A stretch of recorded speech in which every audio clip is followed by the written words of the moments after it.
हाय दोस्तों, कैसे हो आप सब लोग। आज हम बात करेंगे गेट बीएस कैट। तो आइए शुरू करते हैं, वो भी बिना किसी विलंब के। बात करें तो गेट एग्जाम की, तो गेट में कंपटीशन और सीट्स देखते हैं। बात करें तो ओनली पीएसयू में ओनली 500 स्टूडेंट का ही होता है, वो भी एक ब्रांच से। और बात करें तो सिविल इंजीनियर में तो इससे भी ज़्यादा हालत ख़राब है। उसमें तो ओनली 200-250 बच्चों को ही लगभग पीएसयू मिलता है। और देखें तो लगभग हर ब्रांच में लगभग 1.5 लाख के समथिंग स्टूडेंट दे बैठते हैं। यदि इसकी परसेंटाइल की बात करें तो लगभग 99.6666 परसेंटाइल आपका आता है तो ही आपको पीएसयू मिलता है। अदरवाइज आपका करियर टोटली खत्म है और आप सीधे बेरोजगार हैं। और यदि देखें तो 99.66 परसेंटाइल मैंने कैसे कैलकुलेट किया है। मैंने 500 को डिवाइड दिया 1.5 लाख से और इनटू 100, तो देखा तो आया 0.33%। मतलब 1.5 लाख में से ओनली 0.333% लोगों को ही बस पीएसयू मिलता है। अब बहुत सारे होशियार आएंगे और वो बोलेंगे हमारे पास तो एमटेक का ऑप्शन है, हमारा गेट में कुछ नहीं हुआ, पीएसयू नहीं मिला, तो हम करेंगे ट्राई एमटेक। तो मैं आपको एमटेक का ही बता दूं कि there is no 100% placement in MTech in IIT and IIT. NIT और आईआईटी में भी एमटेक का ओनली 30% ही प्लेसमेंट है, और वो भी है ओनली सीएस ब्रांच वालों का। और सिविल और मैकेनिकल और बाकी ब्रांचों को मिलता है सीधा बाबा जी का ठुल्लू।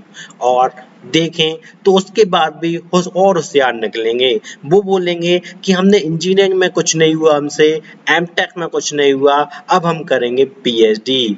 पीएचडी के बाद हम बनेंगे प्रोफेसर। तो उनको भी मैं बता दूं कि जो न्यू गाइडलाइंस आ गई हैं उनके अनुसार यदि आपने तीनों में से एक भी डिग्री यदि एनआईटी और आईआईटी से नहीं की है तो यू कांट बिकम प्रोफेसर। तो मतलब आप प्रोफेसर भी नहीं बन पाओगे। तो इसे कहते हैं इंजीनियर बेरोजगार। मतलब यदि आपने गेट ऑप्शन चूज कर लिया तो आप सीधे लास्ट में आपको जो ठप्पा लग जाएगा बेरोजगार का, वो इंजीनियर का और बेरोजगार का ठप्पा दोनों का लग जाएगा। और जो आज इंजीनियर जो बेरोजगार घूम रहे हैं उसका सबसे बड़ा कारण है गेट गेट गेट।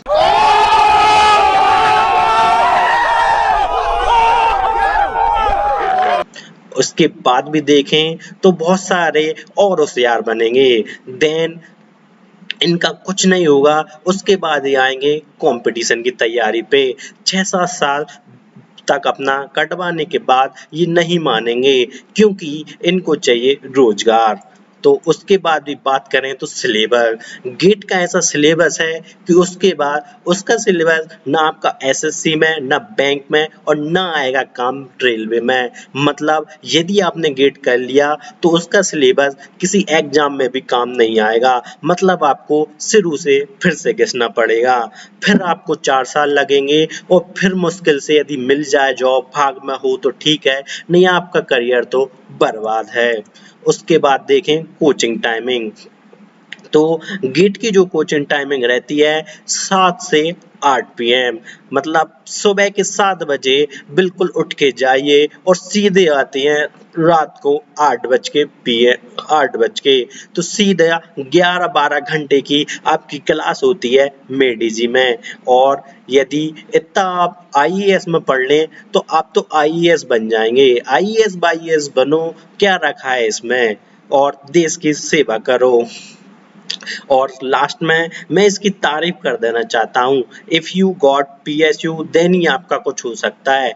यदि आपका पीएसयू में सिलेक्शन नहीं हुआ तो आप रुको जरा, सबर करो।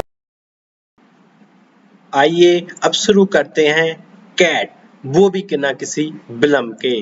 कैट में देखें तो कंपटीशन कंपटीशन तो ओनली 2 लाख पीपल ही ऑल इंडिया में ओनली कैट देते हैं। ऐसे तो हमारे एमपी में 10 लाख तो पटवारी का ही एग्जाम दे देते हैं, और यहाँ पे ओनली 2 लाख। मतलब कंपटीशन तो बिल्कुल ही ना के बराबर है। और प्लेसमेंट, क्योंकि जब भी कोई बच्चा कोई एग्जाम देता है तो उसके मन में रहता है कि 100% प्लेसमेंट, और ऑल आईआईएम में और बहुत सारे टॉप भी स्कूल में 100% प्लेसमेंट है। मींस आप गेट की तरह इंजीनियर के बाद बेरोजगार तो नहीं रहेंगे। और मान के चलो यदि उसके बाद भी आपका कैट बिगड़ जाता है तो 85 परसेंटाइल मीन्स 2 लाख में से आपकी 30,000 रैंक आ जाती है तो सीधी आपको 10.5 से भी ज्यादा का पैकेज लग जाता है, और वहां पे आप और भी मेहनत करते हैं तो 19 लाख का पैकेज आपके हाथ में है। और बिट्स पिलानी मीन्स 75 परसेंटाइल, 75 मतलब आपकी 2 लाख में से यदि 50,000 रैंक आ जाती है तो आप सीधे 9 लाख से भी ऊपर का पैकेज प्राप्त कर सकते हैं, और हाईएस्ट तो 15। ये आपकी मेहनत पर डिपेंड करेगा।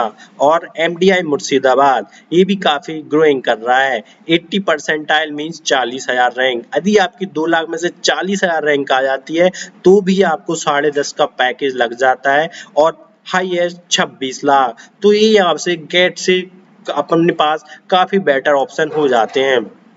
और सिलेबस, गेट का सिलेबस तो कोई से एग्जाम में भी नहीं आता है, लाइक एसएससी, बैंक, रेलवे, मतलब आप किसी काम के नहीं बचते हैं। लेकिन कैट का सिलेबस तो मैथ, रीजनिंग एंड इंग्लिश, ये तो सारे कंपटीशन एग्जाम में आप कोई सा भी एग्जाम देंगे उसमें ये सिलेबस पूछा ही जाता है। मतलब आप कैट के बाद बाकी चीजों के लिए भी बच जाते हैं। और कोचिंग टाइमिंग, गेट में हमने देखा कि कोचिंग टाइमिंग सुबह 7 से रात के 8-8 बजे 11-11, 12-12 घंटे तक लोग घिसते हैं। इसमें आपको ऐसा भी कुछ नहीं है। यहाँ पे तो इतना कम सिलेबस है कि ओनली एक दिन छोड़ के ही आपकी ओनली क्लास लगती हैं, तो आपको इतना ज्यादा घिसने की भी जरूरत नहीं है।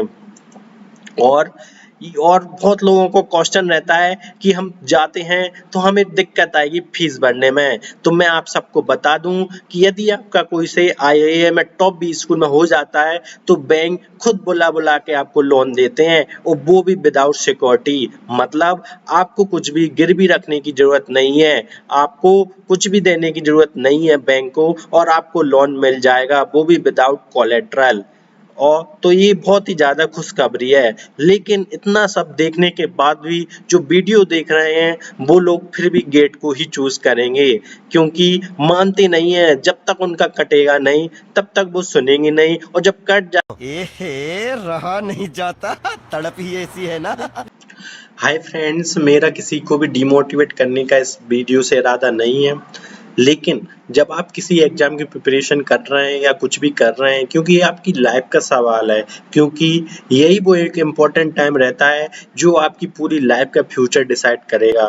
तो एटलीस्ट यदि आप गेट की प्रिपरेशन कर रहे हैं तो आपको लगभग उसके बारे में जो भी है ये जानने का अधिकार तो है कि मतलब जो भी मतलब चीजें होती हैं, क्या होता है, और ये चीजें आप भी जानते हैं जो गेट की प्रिपरेशन कर रहे हैं।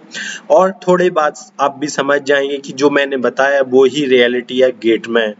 और मेरा आपको डिमोटिवेट करने का कोई भी इरादा नहीं है। आप ये आपके हाथ में है, आपको कौन सा करियर चूज करना है। यदि आपको मेरी वीडियो अच्छी लगी हो तो please like, share and subscribe my channel. Thank you guys.